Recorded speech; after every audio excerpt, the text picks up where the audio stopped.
하여튼 마스크 다 쓰셔야 되고요. 사실 저도 써야만 됩니다. 지금 이제 설교자로서 제가 이제 뭐 핑계 대고 뭐 핑계가 아니라 사실은 이제 많은 다른 목사님들 보니까 일단 설교하실 때는 일단 가름막 하고 일단 좀 너무 부자연스럽기 때문에 벗고 합니다. 저도 그것이 더 좋다고 생각하는데 만일의 경우에 행정명령이 그렇게 뭐 설교자까지 다 써야만 된다고 한다면 뭐 그때는 써야만 되겠죠. 그래서 그때 일단 하도록 하고 일단 그 전까지는 좀 제가 자유롭게 설교할 수 있도록 이렇게 해주시고 더 확진자가 더 많아져서 더 어려움이 많아져서 우리 예배가 제한되지 않도록 각별히 우리 자신들은 최선을 다해서 방역을 해주시고 또 우리 지역만이라도 계속 청정 지역으로 계속 유지될 수 있도록 지금 확진자가 많아지죠. 그러니까 더 되지 않도록 더 많이 기도해 주시기를 부탁드리겠습니다. 예, 뭐 코로나 블루라는 말 들어보셨죠? 코로나 19와 블루라는 단어가 이제 우울감이라는 뜻인데 그것이 합해져서 나온 신조입니다. 그래서 코로나 19 확산으로 사회적 거리두기가 자꾸 장기화되고 집에 gat혀 지내면서 사회적 고립감이 중대되니까 이런 우울감이나 무력증으로 이어지는 현상을 지금 얘기하는 것입니다. 조사에 따르면 성인 남녀 절반 이상이 코로나19 확산으로 코로나 블루를 겪고 있다. 취업 포털 인크루트가 이제 조사한 거에 의하면 성인 남녀 한 4,000명 정도 대상으로 조사했는데 응답자의 55%가 코로나 우울증을 경험했다고 답했습니다. 우리 가운데 그런 분이 계실지 모르겠지만 뭐 저는 있을 거라 생각합니다. 30대가 제일 많은 것 같고요. 또 여자분들이 더 많은 것 같아요. 하여튼 이런 우울감, 불안감을 느끼는 가장 큰 이유는 첫 번째는 고립이다. 사람을 만날 수가 없고 저희도 사실 지금 모임 그룹 못 하잖아요. 식사도 못 하니까 사실 식사라는 것을 통해서 많은 공동체가 더욱더 활성화되고 또 여러 가지 소모임도 필요한데 그냥 예배만 딱 드리고 하니까 상당히 많이 우리의 이 신앙적인 삶이 지금 이렇게 좀 우울해진다기보다는 좀 이렇게 제한되고 있습니다. 두 번째는 외출을 자제로 하는 답답함이다. 사실 저는 이 부분을 보면서 생각해 봤습니다. 하나님이 그 마음에 계시다면은 이제 혼자 있는 시간이라 할지라도 많은 간증자들, 뭐 전 번연이나 또 범브란트 목사님이나 복음을 증거하다가 감옥에 갇혀서 철저하게 고립되어 있을 때 그때 하나님을 독대하고 하나님의 놀라우신 임재를 누리면서 쓴 책 같은 거, 뭐 천례역정이나 뭐 그런 일들이 있잖아요. 그래서 오히려 저는 이렇게 코로나19 때문에 고립되어 있는 상태에서 바로 그때가 바로 하나님과 독대할 때다. 저는 이렇게 생각해 봤습니다. 우리 이때 그동안 하나님과 개인적인 독대를 못하고 살아왔던 우리들을 돌아보면서 하나님께서 여러분 우리의 모든 삶은 우연이 없는 것이에요. 하나님께서 무슨 뜻하신 바가 있어서 이 코로나19도 허용이 됐고 지금도 하나님의 역사 가운데 진행되고 있는 것만은 사실입니다. 그래서 그런 것들을 지나갈 때 불평하고 원망하고 지나가면 안 되고 그것을 통해서 하나님을 만날 만한 기회를 삼아야만 되는 것이에요. 하나님을 찾지 않아서 하나님께서 이런 기회를 주신다고 생각해보고 한번 우리 자신을 돌아봤으면 좋겠습니다. 필립 얀시라는 사람이 유명한 영성가인데 그분이 쓴 책 가운데 내 안에 하나님이 없다. 평소 때는 하나님을 잘 믿는 것 같았다가 고난 중에 환난 가운데 자기 자신 안에 하나님이 없다는 것을 발견한 그런 글을 책으로 썼습니다. 이사야 55장 6절 말씀 가운데 보게 되면 너희는 여호와를 만날 만한 때에 찾으라 가까이 계실 때에 그를 부르라 라고 말씀하고 있습니다. 지금이 여호와를 만날 만한 때라고 저는 그렇게 생각합니다. 또 시편 32편 6절 말씀에는 이로 인하여 아마 다윗이 어떤 개인적인 죄에 대한 부분, 어떤 부분을 얘기하는 것 같아요. 이로 인하여 무릇 경건한 자는 주를 만날 기회를 타서 주께 기도할지라. 저는 이것을 한번 지금 우리 상황에 생각해 봤습니다. 이로 인하여 다윗의 개인적인 어떤 상황이겠지만 코로나19의 창궐로 인해서 확진되고 심각해지니까 심히 우리가 공고하잖아요. 그래서 이런 것으로 인해서 무릇 경건한 자는 주를 만날 기회를 타서 주께 기도할지라. 이렇게 한번 생각해 봤습니다. 그리고 그 다음 이어지는 말씀 보니까 진실로 홍수가 범람할지라도 저에게 미치지 못하리이다. 진실로 코로나19가 더 확진돼서 지금 600명이 되고 앞으로 어떻게 될지 모르겠는데 이렇게 확진된다 할지라도 하나님께서 우리를 지켜주시고 저에게 미치지 못하리로다. 이 말씀이 우리에게 임하는 복된 말씀 되기를 주님의 이름으로 간절히 축원합니다. 예. 오늘 말씀은 다시 저희가 이제 계속 지금 다른 말씀과 같이 교차해서 보고 있죠. 열왕기상 또 이제 마가복음 이렇게 보고 있습니다. 지금 오늘 이 말씀의 배경을 보게 되면 아마 초대교회 자체가 로마의 식민지 아래 있잖아요. 그렇지만 문화는 힐한 문화예요. 로마가 이미 세상을 다 식민화시키고 전체를 다스리고 있지만 힐한 문화, 그리스 문화라고 얘기하죠. 헬레니즘 문화는 AD 1000년까지 갔다는 것을 우리가 이미 학교에서 세계사에서 배웠습니다. 신약 성경도 헬라어로 쓰여졌습니다. 이런 헬레니즘 영향을 받았던 고대 사회에서 어린이들에 대한 인식은 매우 낮았어요. 주전 1세기 알렉산드리아에서 기록된 한 파피루스에는 다음과 같은 글이 적혀 있습니다. 만일 아들이면 살게 하고 딸이면 내버리시오. 너무도 무섭죠? 출산을 앞둔 아내에게 보낸 남편의 편지예요. 그때는 가부장적인 아주 강력한 그런 제도이기 때문에 아내는 남편 말을 들어야만 되는 것이에요. 이렇게 가혹한 그런 시대가 있었다. 특히 헬레니즘 문화권에서는 어떤 이런 딸 아이에 대한 무시와 편견이 상당히 극심했다. 그렇지만 오늘 말씀 보게 되면 예수님의 어린이를 대하는 태도는 상당히 대조적이고 파격적이다라고 볼 수 있습니다. 율법에 있어서도 종교 지도자들은 이렇게 하는 것을 이렇게 저렇게 해서 그 나름대로 율법을 지킨다고 하지만 주님께서 하신 말씀이 무엇입니까? 야, 너희는 이렇게 하는 것을 이렇게 하라고 말하는 것을 들었지만 내가 너에게 말하노니 무슨 뜻입니까? 율법을 갱신하신다는 뜻입니까? 그런 뜻이 아니고 율법의 진정한 본질을 그들에게 깨우쳐 주시는 것이에요. 주님께서 하신 말씀은 완벽합니다. 주님은 하나님이시고 주님은 항상 오르시고 그래서 주께서 하신 말씀이 기준이 되는 것이에요. 그래서 주께서 어린아이를 대하시고 오늘 주시는 이 중요한 말씀의 메시지를 통해서 바로 이것이 하나님 나라의 놀라운 하나님 비밀이라는 것을 우리가 깨닫고 그 말씀 앞에 우리가 무릎 꿇고 종용하고 나가야만 될 줄 믿습니다. 16절 말씀 보니까 그 어린아이들을 안고 그들 위에 안수하시고 축복하셨다고 말씀하고 있어요. 신약 성경에서 예수님의 모습을 이처럼 인간적이고 자애롭게 표현한 부분은 많지가 않습니다. 이 장면을 너무도 참 그 정서적으로 멋져서 성화나 성시들로 이렇게 많이 그것이 나타났다고 알고 있습니다.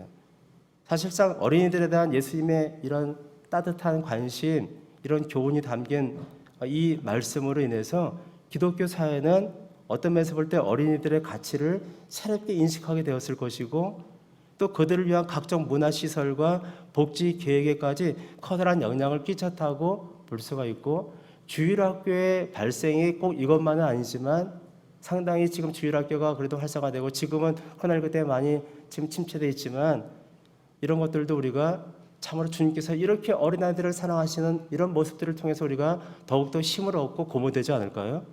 전 그렇게 생각합니다. 오늘 또 이 말씀은요, 종교적인 측면에서 볼 때는 유아 세례의 정당성을 입증합니다. 유아 세례에 대해서도 역사 가운데 상당히 논란이 많았죠. 그런데 예수님께서 이렇게 말씀하셨기 때문에 유아 세례에 대한 정당성을 입증해 주는 중요한 말씀이기도 합니다. 그렇다고 해서 오늘 이 말씀이 어떤 어린이에 대한 어떤 여러 가지 복지나 유아 세례에 대한 가르침을 얘기하는 것이 아니고 오늘 주님께서 이 말씀하시는 가장 핵심적인 것은 바로 하나님 나라가 이렇다라는 것이에요. 예수님은 바로 하나님 나라에 대해서 지금 어린아이를 예로 들어서 말씀하고 있는 것입니다. 이 부분에 대해서 몇 가지 영적 교훈을 같이 살펴보기를 원합니다.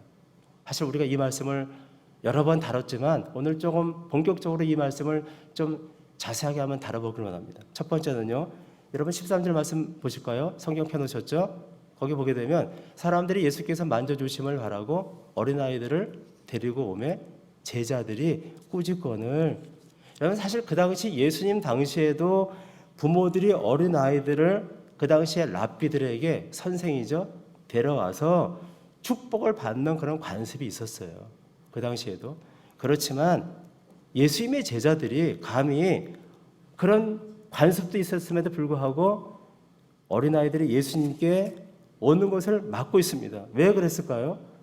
나름대로 제자 나름대로 하여튼 사명감에 불타가지고 예수님을 돕는다고 하는 게 그렇게 되는 것이에요. 제자들은 지금 예수님이 하나의 수행원이나 마찬가지죠. 아직은 예수님께서 의도하신 고난의 의미도 모르고 예수님께서 설파하시는 하나님 나라의 그런 비밀도 아직 깨닫지 못하는 아직 연약한 자들입니다. 그러다 보니까 좌충우돌하고 예수님을 더 보호해야겠다. 이렇게 예수님께서 지금 바쁘게 사역하시는데 이 어린아이들 때문에 지금 시간 뺏길 그런 여지가 없다. 소위 지금 제자들은 자기 의식의 어떤 그런 것을 가지고서 그 사명감에 지금 취해서 과잉 보호를 하고 있는 것이에요. 예수님이 너무 피곤하신데 아이들까지 몰려들면 사역에 지장이 된다고 그렇게 생각하고 있는 것입니다. 제자들은 예수님의 생각을 미리 읽거나 어떤 것을 또 사전에 그 모든 것을 보호하기 위해서 기선을 제압하고 이렇게 해서 뭔가를 시도한 적이 여러 번 있었죠. 근데 그때마다 그것은 주님께서 의도하신 바가 아니었고 오히려 주님의 의도하신 바를 넘어서서 예수님께 꾸중을 받는 일이 많이 있었잖아요. 순환 예고를 했을 때도 베드로가 긋고 말리지 않습니까? 그때 사탄아 내 뒤로 물러가라고 그렇게 큰 책망까지 받으면서 예수님은 그를 꾸짖으셨어요. 또 바로 얼마 전에 사건들 보게 되면은 아시는 것 같이 그들이 이제 축사에 실패를 했을 때 다른 사람들이 예수 이름을 축사한다고 하니까 그것을 금하지 않습니까? 야, 누가 이런 그 라이센스를 누가 너희한테 줬어? 우리만 할 수 있는 것이야 라고 하면서 그런 것을 막고 있는 그런 제자들의 모습을 바라보면서 제자들은 예수님께 이렇게 가장 가까이 있음에도 불구하고 정말 예수님의 의도도 모르고 예수님의 사역을 돕기는커녕 크게 방해하고 있었다고 볼 수가 있습니다. 예수님의 마음을 전혀 깨닫지 못한 것이에요. 제자들만 그런 것이 아닙니다. 지금 현대를 살아가는 많은 크리스찬들이 하나님 말씀을 제대로 상고하지 못하고 제대로 듣지 못해서 자기가 생각하는 가치관의 말씀을 그냥 그대로 얹어놓고서 여러분 그 말씀이 나를 깨우쳐서 내가 말씀 앞에 깨어져서 산산조각 나서 이제 옛 부대는 다 내버리고 새 부대가 되어서 주의 말씀을 받아서 새로운 피조물의 삶을 살아가는 것이 진정한 하나님의 백성의 삶인데 많은 사람들이 그렇게 하지 못합니다. 아직 옛사람이 깨어지지 않은 것이에요. 아직 옛부대를 갖고 있는 것이에요. 그 옛부대 안에 자기의 옛사람의 가치관에 하나님의 말씀을 받아들였는데 일단 십자가에 부딪히지 않았어요. 깨어지지 않은 것이에요. 그래서 그것을 받아들이는 거니까 자기식대로 말씀을 해석하는 것이에요. 자기식대로. 그래서 엉뚱한 제자들처럼 예수님을 오해하고 예수님이 하려고 하는 것을 전혀 깨닫지 못하고 정반대의 길로 나가서 책망을 받고 있다라는 것이죠. 남의 이야기가 아니고 우리들의 이야기가 될 수 있는 것이에요. 두 번째 또 생각해 볼 수 있는 것은 우리 14절 말씀 성경 보고 같이 한번 띄워주시고 14절 말씀 같이 한번 합독합니다. 시작. 예수께서 보시고 노하시어 이르시되 어린아이들이 내게 오는 것을 용납하고 금하지 말라. 하나님의 나라가 이런 자의 것이니라. 아주 중요한 말씀을 하셨죠. 예수님께서 보시고 노하시어 이르시되 개역 한글에는 분이 여기셨다 말씀하셨습니다. 이 단어의 뜻은 상당히 강력한 뜻입니다. 예수님께서 아주 강한 어조로다가 심히 분하신 것이에요. 심히 노하신 것이에요. 왜 그러셨을까요? 주님의 시각과 가치관을 전혀 제자들이 알지 못하고 자기 자신들의 판단과 열심으로 막 앞세워서 나가니까 예수님께서 그것을 보시고 심히 분하신 것이에요. 제자들은 예수님이 어린이들을 어떻게 보신지에 대해서 관심이 없었습니다. 수많은 사람들이 주님의 기적과 표적을 보면서 따라다니고 말씀을 듣기 위해서 따라다니니까 그들을 보호하고 예수님 수행하기에 너무 바빠서 일이 너무도 많은 것이고 끼니도 한번 거르고 그랬을 것이라고 저는 생각합니다. 그러니까 예수 제자들이 저는 이해가 되긴 합니다. 충분히 이해가 될 것이에요. 그들은 그저 당시의 세상이 보던 눈으로 어린이들을 바라보고 있는 것이요. 그냥 많은 사람들이 사람들을 볼 때 세상의 가치를 가지고서 바라보잖아요. 내가 생각한 내 인생관과 가치관을 가지고서 사람들을 판단하잖아요. 그렇게 옛사람의 모습 그대로 그냥 사람들을, 사건을 판단하고 있는 것이에요. 그들에게는 아직 깨어짐이 없는 것이에요. 여러분, 우리가 그렇게 한다면 세상 사람과 무엇이 다르겠습니까? 우리가 세상과 다르다는 뜻이 무엇입니까? 새로운 피조물이 된 것이에요. 예수 안에서 새로운 피조물이 됐기 때문에 이제는 우리의 모든 가치관이 혁신적인 변화가 일어나가지고 천국의 가치관을 받아들여서 새롭게 푸르짐을 통해서 모든 것이 빛이 새롭게 증거되듯이 우리의 모든 인생관, 물질관, 세계관이 다 달라져야만 되는 것이에요. 헬레니즘 사회에서 어린이들은 중요하지 않습니다. 지금 이 시대를 얘기한다면 지금은 포스트 모더니즘이라고 얘기하죠. 그것을 자세히 말씀드릴 시간 없고요. 이런 시대 가운데 사람들의 인격이 중요하지 않은 것이에요. 공산주의는 유물론주의니까 그러니까 사람들을 마구 죽이지 않습니까? 사람의 가치를 모르는 것이에요. 자신들이 갖고 있는 그런 사상과 그런 관을 가지고서 그렇게 주입하게 되면은 주님의 나라를 이뤄갈 수가 없는 것입니다.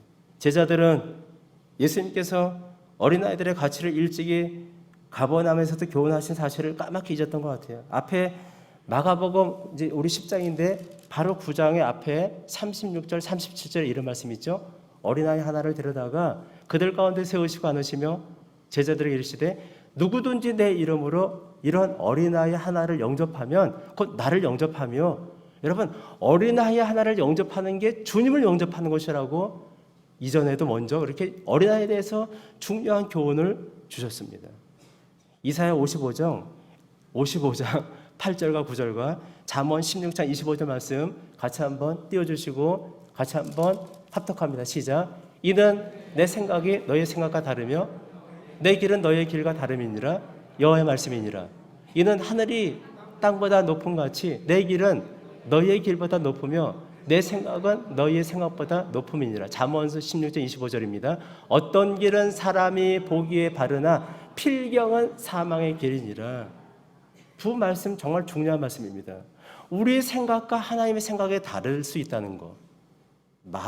우리가 성령으로 충만하다면 하나님이 생각이 우리 생각으로 거의 일치가 되겠지만 거의 많은 사람들의 경우는 아직도 옛사람으로 가득 채워져 있기 때문에 내 생각과 하나님의 생각이 다른 경우가 거의 부지기수고, 또 중요한 것은 어떤 길은 사람의 보기에 바르나 사람의 보기에 바른 것이에요.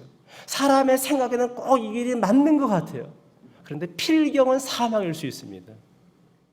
그래서 우리가 하나님의 신앙생활을 할 때 가장 중요한 것은 뭐냐면 내 생각을 관찰시키는 것이 아니고 내 생각이 꼭 맞은 것 같아도 하나님의 뜻이 무엇인가를 물어보고 깊이 기도하는 가운데 내 생각에 하나님이 감동을 주시면 그것을 끊어내고 하나님의 생각을 받아들이고 하나님의 뜻을 이뤄나가는 것이 중요하다는 것이죠. 그때부터 진짜 신앙생활이 되는 것이에요. 제자들은 하나님의 나라를 순전히 어른들만 상대하는 것으로 생각했을 것입니다. 물론 그들이 당시에 가졌던 하나님의 나라의 자체 개념도 아시죠?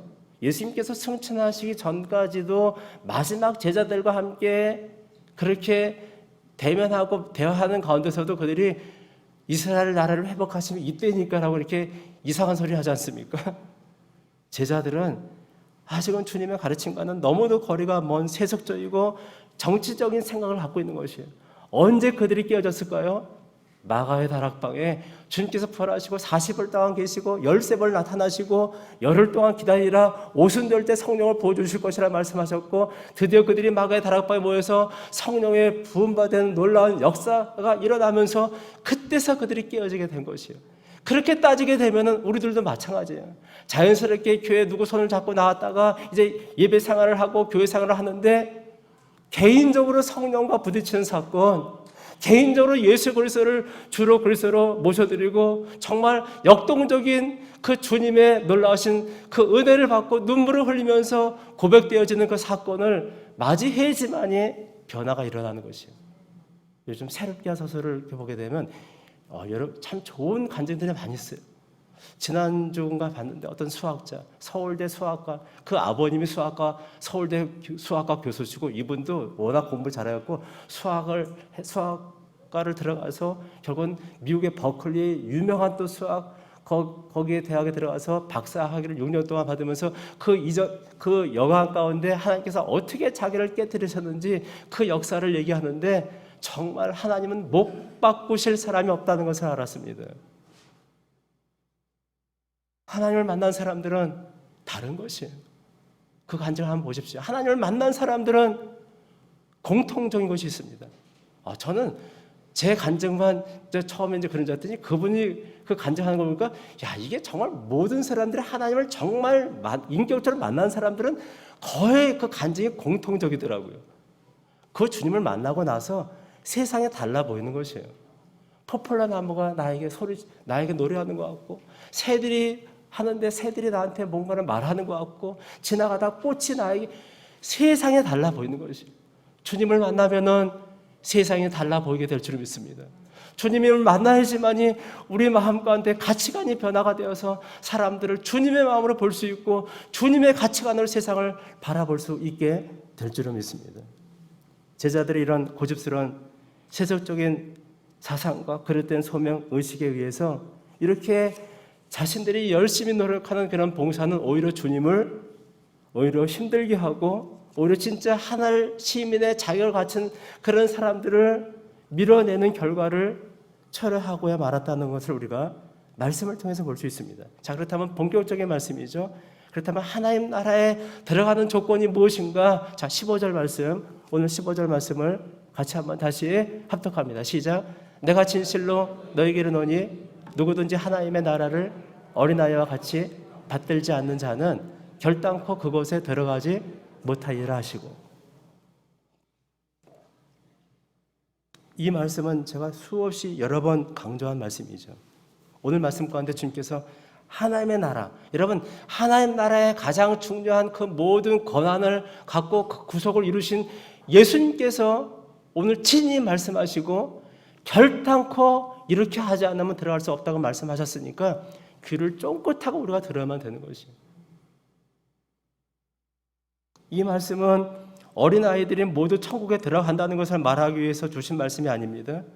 아이들도 상당히 사악하고 교활하고 정말 지금 이 시대 아이들이 얼마큼 문제가 심각합니까?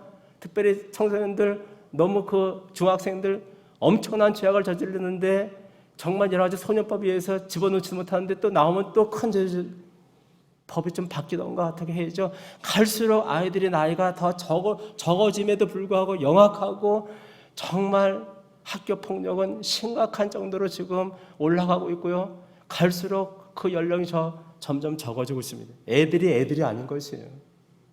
무서운 시대에 살고 있습니다. 우리 아이들을 선량한 우리 하나님의 백성 아이들을 학교에 보내는 건 너무도 무서운 시대에 살고 있는 것입니다.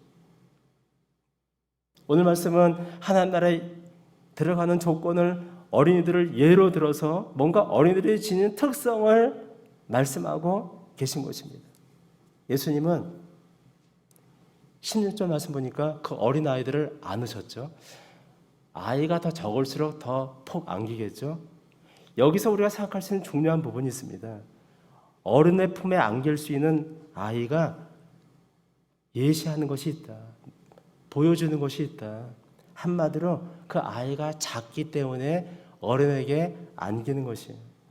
여기서 우리가 생각할 수 있는 중요한 부분은 어린이는 작기 때문에 어린의 품에 안기는 것을 통해서 어린이는 이와 같이 이런 특성을 갖고 있는데 바로 이것을 통해서 우리가 알 수 있는 것은 바로 하나님 나라도 이와 같이 여기에 깊은 관련이 있다. 즉 하나님의 나라는 스스로 잘나고 똑똑하다고 여기는 자들에게는 문을 열지 않고 있다. 자기를 내세울 수 없는, 여기는 그냥 체구가 작다는 것을 생각했지만 더 확장하고 적용해서 자기를 내세울 수 없는 작은 자들을 한번 생각해 보십시오. 여러 가지 면에서 작은 자들, 몸은 크지만 우리의 마음만은 낮은 마음으로, 그런 것을 얘기하는 것이겠죠. 자기를 내세울 수 없는 작은 자들만이 들어가는 곳이다. 세상의 가치관은 무엇입니까? 큰 자를 원합니다. 큰 자. 정치인도 야 정말 큰 인물, 야 너는 큰 인물감이야, 너는 큰 자가 될 것이야, 야 이 사람은 큰 역사를 이룰 것이야. 우리나라 보십시오. 작은 나라다 보니까 뭐 하여튼 뭐에도 다 나라를 붙이자. 문자에도 문자 나라. 뭐 제가 이제 우리 전체 통하는데 문자 이렇게 그 시스템인데 앱이 있는데 문자 나라, 또 뭐 가게, 기업, 가게도 뭐 대성기업, 나라 장터, 중고 나라, 나라가 들어간 것이 한두 가지가 아닙니다. 하여튼 음식점도 조그만 음식점도 다 나라입니다. 큰 것을 원하는 한국 사람들의 그런 기질이 있죠. 그 자체가 나쁜 것은 결코 아닌 것입니다. 큰 비전과 소망을 가져야만 되겠죠. 그런데 이러한 세속적인 가치관으로는 하나님 나라에 들어갈 수 없다는 것을 주님께서 지금 우리에게 말씀해 주시는 것이에요. 자기를 내세울 수 없는 작은 자들, 세상의 가치와는 정반대라는 것을 우리가 볼 수 있는 것입니다. 그러니까 성경 말씀이 세상 사람들에는 매력이 없는 것이에요. 성경 말씀대로 살아가고자 하게 되면은 세상 가운데는 왕따가 당하거나 매력이 없는 것이에요. 근데 세상은 너무도 휘황찬란하고 너무도 멋지고 세상의 매스미디어는 우리를 너무도 현악한 것으로 가득 차서 우리 아이들이 고등학교 졸업할 때까지는 어쩔 수 없이 주일학교에 나와서 잘 지나다가 대학교만 가면은 그때부터 끝장나는 것이에요. 대학가에 가서 여러 가지 누리고 하고 싶은 거 하니까 그때부터 다 삼천포로 빠지는 것이에요. 그것은 한국교회 거의 통계입니다. 유초등부가 가장 많고 그 다음에 중고등부 가면 유전부, 초등부, 중등부, 고등부 갈수록 적어져서 이제 대학부, 청년부까지 가면 그때는 거의 찾아볼 수가 없고, 사실 일리가 어느 정도 제가 이해를 합니다. 다 직장을 하기 위해서 서울로 가고 또 여기는 그런 산업기관이 없으니까 그렇게 갈 수밖에 없는 상황, 거기서라도 가서 예배를 잘 드리고 하나님을 잘 섬기면 모르겠지만 그렇지 않은 경우가 태반이라는 것을 우리가 잘 알고 있습니다. 말이 다른 데로 샜고요. 또 두 번째는 어린의 품에 안기는 어린아이는 절대적으로 의존적입니다. 어린아이는 자신을 신뢰하지 않습니다. 신뢰할 수가 없습니다. 신뢰할 만한 것을 어린아이들은 갖고 있지 않습니다. 다른 사람의 품에 안길 필요성을 어린아이처럼 느끼지 않는다면 하나님의 나라는 들어갈 수 없는 것이에요. 어린아이의 특성을 지금 주님께서 우리에게 말씀해 주시는 것이에요. 하나님의 나라는 어른들의 나라가 아니고 오늘 이 말씀같이 어린 아이들의 나라라고 우리에게 그렇게 말씀하시는 것이에요. 갓난아이를 보십시오. 젖을 먹는 갓난아이는 엄마가 절대 의존적이에요. 엄마를 떠나서는 아무것도 존재할 수 없다는 것을 아이가 생각하지는 않겠지만 무의식 가운데 엄마가 떨어지면은 울고 아무것도 할 수 없는 것이에요. 절대 의존적인 것이 젖먹이입니다. 유아들이 바라는 것은 오직 어머니의 보살핌뿐이라고 볼 수 있겠죠. 이 점이 하나님 나라에 들어가는 자의 자세와 관련된 부분이라는 것을 우리에게 오늘 영적으로 교훈해 주고 있습니다. 하나님의 나라는 하늘 아버지의 보살핌에 전적으로 의존하는 자만이 들어갈 수 있습니다. 그런데 문제는 사람들이 그 하나님을 전적으로 의존하는 것을 안 한다는 것이죠. 이유가 무엇일까요? 내가 할 수 있는데, 야, 꼭 이렇게 너 이렇게 하나님 너무 의지하지 마라. 야, 네가 할 수 있는 그런 독립성도 가져야지. 그 일리가 있죠. 근데 하나님은요, 우리가 하나님을 전적으로 의지하기를 바라신다는 것이에요. 근데 사실 깊이 살펴보게 되면은 하나님을 전적으로 의지하지 않고서는 우리가 살 수가 없는 것이에요. 우리가 지금까지는 하나님을 잘 깊이 깨닫지 못하고 고난 없이 그냥 술렁술렁 살아왔을 때는 이 정도면 내가 가진 실력으로, 내가 쌓은 경력으로 웬만치 세상도 누릴 수 있고 이렇게 살아갈 수 있고, 그래서 독립성을 갖고 부모한테도 뭔가 떳떳하게 얘기할 수 있는 것 같지만 환난이 극심하고 코로나19가 확정돼서 아무것도 할 수 없고 이제 더 나아가서 더 큰 핍박과 환난과 고난이 오게 되면 우리가 할 수 있는 것이 아무것도 없는 것이에요. 아무것도 없는 것이다. 원치 않지만 교회 폐쇄법에 비슷한 것들이 이제 발의가 되어서 이제 그런 것들을 통해서 사실 이해가 되긴 됩니다. 코로나 감염돼서 많은 이상한 교회들이 자꾸 그것을 방해하니까 그냥 법을 만들어 갖고 한 10가지 조항을 만들어서 철통 법을 만들어서 그거 어기게 되면은 5년 이하의 징역, 5천만 원 벌금 뭐 그런 것들이 줄비하게 제가 금요 기도회 때 같이 나눴었는데 그런 것들이 나오게 되면 교회는 속수무책인 것이에요. 속수무책인 것이. 우리가 할 수 있는 게 무엇입니까? 평소 때는 알지 못하지만 환난이 오고 어려움에 닥치게 되면은 정말 우리가 할 수 있는 게 아무것도 없는 것이. 코로나 바이러스 하나도 우리가 벌벌 떨고 물리칠 수 없는 것이. 자신의 무력함을 인정해야만 됩니다. 전적으로 의존하는 것이 가장 깊은 영성입니다. 세상에 기중하는 정반대이죠. 야, 그건 못난이들만 하는 것이야. 근데 하나님의 나라는 전적으로 하나님을 의지하는 자만이 들어갈 수 있다고 말씀하고 있어요. 자신의 무력함을 인정해야만 되는 것이고 자신의 철저한 죄인 것을 인정해야만 되는 것이고 소망은 오직 예수 그리스도밖에 없다는 것을 인정해야만 되는 것이고 그분을 의지하는 것 외에는 내가 할 수 있는 것이 아무도 없는 것을 인정해야만 된다는 것이죠. 예수님께서 요한복음 15장 5절에 역대하 20장 12절에 또 두 말씀을 띄워주시고 같이 한번 읽겠습니다. 시작. 나는 포도나무요 너희는 가지라. 그가 내 안에 내가 그 안에 거하면 사람이 열매를 많이 맺나니 나를 떠나서 너희가 아무것도 할 수 없음이라. 우리 하나님이여 그들을 징벌하지 아니하시나이까. 우리를 치러오는 이 큰 무리를 우리가 대적할 능력이 없고 어떻게 할 줄도 알지 못하고 오직 주만 바라보나이다 하고 밑에 말씀은 여호사밧이 큰 이제 아람 군대가 쳐들어왔을 때 그 대적을 바라보면서 하나님 앞에 절대적으로 주만 바라본다고 고백한 것이고 위의 말씀은 잘 하시는 말씀이에요. 포도나무 가지 비우죠. 주께서 하신 말씀이 무엇입니까? 야 너희가 나를 떠나서는 아무것도 할 수 없어. 우리 주님께서 우리에게 말씀하신 것이에요. 너희가 나를 떠나서는 아무것도 할 수 없는 것이야. 그런데 너희가 갖고 있는 것으로 여러분 우리가 갖고 있는 것이 무엇입니까?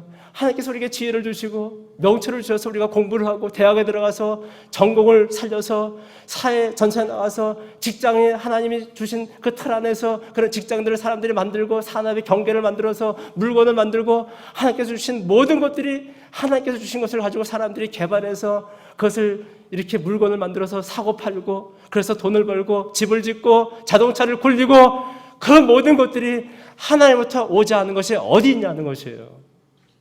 하나님께서 창조하신 것을 가지고 인간이 다 놀리고 사용해서 먹고 살고 있잖아요. 주님께서는 창조주이십니다. 우리를 당신의 형상으로 지으신 창조주이십니다. 창조주 주님께서 우리에게 말씀하신 것이 무엇입니까? 잘난 체하지 말어. 조금 네가 됐다고 예배 소홀히 하고 그렇게 하면 안 되는 것이야. 나를 떠나서 너희가 아무것도 할 수 없는 것이야. 이 말씀을 우리가 오늘 깊이 새겨야만 될 줄을 믿습니다. 어린이들의 한 특성은 오늘 말씀 보게 되면 받들지 않는 자는 이게 받아들인다는 뜻입니다. 받아들인다. 세번역 성경은 받아들인다. 이와 같이 어린이의 특성은 주는 대로 받는 것이에요. 어린이들은 선물 받기를 되게 좋아합니다. 애들 보십시오. 선물 주면 너무도 좋아요. 어린이들은 아주 단순하게 받습니다. 그들은 주겠다고 선물을 준다면 주겠다고 이렇게 선물을 가져다 두면은 그것을 가지고서 야 이것을 받게 되면 나한테 무슨 욕을 하실까? 여러 가지 이해 득실을 전혀 생각하지 않습니다. 그냥 무조건 받는 것이에요. 이와 같이 하나님의 나라도 하나님의 영광스러운 구원의 선물에 대해서 내 옛사람의 가치관을 가지고서 판단하고 논리를 해서 그것이 맞는지 틀린지 따지고 묻는 것이 아니고 그것이 너무도 감사해서 나는 하나님이 아니면은 내 삶은 소망이 끊어진다는 것을 깨닫고 그냥 그저 그대로 받아들이는 자, 그들이 천국에 들어간다 우리에게 말씀하고 있는 것입니다. 하나님의 나라의 주인은 우리 주님 자신입니다. 주님이 주시는 나라를 그대로 받는 것이 천국에 들어가는 절대 조건입니다. 이 절대 조건이 충족되지 않으면 아무도 하나님 나라에 들어가지 못하는 것입니다. 이렇게 하나님께서 주신 영광스러운 좋은 선물을 사람들이 받지 않는 것이 심히 이상하지 않습니까? 왜 안 받을까요? 아까도 잠깐 말씀드렸지만 내가 많아서, 내가 힘이 있다고 생각하기 때문에, 내가 할 수 있다고 자신만만하기 때문에, 내가 노력할 수 있다고 생각하기 때문에, 의존적인 것이 약하다고 생각되기 때문에, 야, 누굴 의지해? 그건 약한 사람들이 하는 것이야. 나는 능력이 있어. 이게 다 세상의 논리라는 것이죠. 고린도후서 12장 10절 말씀을 띄워주시고 같이 한번 읽겠습니다. 시작. 그러므로 내가 그리스도를 위하여 약한 것들과 능력과 궁핍과 박해와 곤고를 기뻐하노니 이는 내가 약한 그때의 강함이라. 사도 바울은 누구보다도 스펙이 강력하고 혈통이 좋고 자신만만했던 사람이었습니다. 지금을 얘기하면은 그 어느 누구에게도 밀리지 않는 최고의 스펙과 자신만만함이 있었던 사도 바울이 주님을 만나고 나서 예수 그리스도에는 십자가에는 자랑하지 않고 모든 것을 배설물로 여기면서 그가 이제 고린도 교회를 향해서 고백하는 고백이 무엇입니까? 내가 약할 때에 강함이라. 저는 그런 의미에서 볼 때 제 몸이 약하고 제 여러 가지 인성이 약하고 기질이 약한 게 너무도 저는 감사합니다. 저는 너무도 저 자신에 대한 자신감이 없어가지고 고등학교 때는 정말 자살하고 싶은 마음이 있었다고 제가 간증도 했잖아요. 사람 앞에 나와서 국어책을 읽는 시간에 얼굴이 빨개져서 책을 읽는 것을 하지를 못하고 누구 앞에서 사람들 앞에서 발표하는 거 내 차례가 되면은 심장이 얼마나 뛰는지 그냥 심장 뛰어서 죽겠어요. 너무도 사람 앞에 서는 것이 너무 힘든 것이에요. 제가 성격상 그런 것이에요. 근데 하나님께서 저를 이렇게 바꿔주셨습니다. 저는 저 자신을 너무도 약하다고 철저하게 그것 때문에 내려놨더니 주께서 이 종을 부족한 사람을 이렇게 바꿔주신 것이. 그래서 저는 약함을 지금도 강조하고 있고 이 약한 것이 저는 가장 큰 능력이라고 생각합니다. 내가 있다고 생각하고 내가 뭔가 누린다고 생각하면 그것은 하나님을 만날 수 없는 것이고 눈이 먼 것인데 내가 약하고 내가 깨어지고 부서지고 내 자신이 심히 못나다고 생각하는 그때부터 하나님은 나에게 찾아와 주시는 것이에요. 우리 모두가 우리 자신을 깨뜨리고 약한 가운데서 그 하나님의 놀라우신 임재를 맛보는 우리 모두가 되기를 주님의 이름으로 간절히 축원합니다. 말씀 맺겠습니다. 오늘 말씀을 통해서 우리에게 주신 많은 교훈들이 있습니다. 우리 시대는 심히 코로나19 때문에 심각한 문제를 지금 당면하고 있습니다. 그것뿐만입니까? 정치적으로, 경제적으로 앞으로 많은 또 예언가들이 많은 사람들이 얘기하죠. 2021년도는 2020년은 이제 시작에 불과하다. 시작에 불과하다고 얘기합니다. 저는 어두운 말을 얘기하는 것이 아니고 이것이 실제 성경적일 수도 있습니다. 앞으로 더욱더 환난과 어려운 일들이 닥치게 될 것입니다. 이럴 때 이제 우리가 할 수 있는 일이 무엇입니까? 주님 앞에 나의 능력과 나의 모든 자만을 다 내려놓고 주님의 품에 안기기 위해서 주님께로 가까이 나아가야만 되는 것이에요. 시편 73편 28절 말씀 가운데 하나님께 가까이 하면 내게 복이라. 하나님을 그동안 가까이 하지 못했습니까? 옛날에는 가까이 했다가 이제 일에 시달려서 할 것이 많다고 핑계대고 이 모양 저 모양 내가 힘들 때에는 내가 너무도 괴롭고 곤고할 때는 하나님을 찾고 찾았다가 이제 웬만치 살만하니까 예배도 소홀히하고 등한히 하고 적당히 하고 그러면서 하나님을 서서히 떨어지고 있습니까? 하나님 기뻐하지 않습니다. 다시금 하나님을 붙잡아야만 되는 것이 다시금 애틋하게 하나님을 섬겼던 것 같이 하나님을 가까이 섬기는 그런 자들이 복이 있다고 말씀하시고 진정한 평강과 형통과 안식을 주신다고 말씀하고 있습니다. 그때 우리의 눈이 영원히 열리게 될 것이고 바로 그때 하나님의 나라가 내 눈앞에 펼쳐지게 될 것입니다. 이 모든 하나님의 은혜를 우리 모두가 받아 누리는 우리 모두 되기를 주님의 이름으로 간절히 축원합니다. 기도하겠습니다.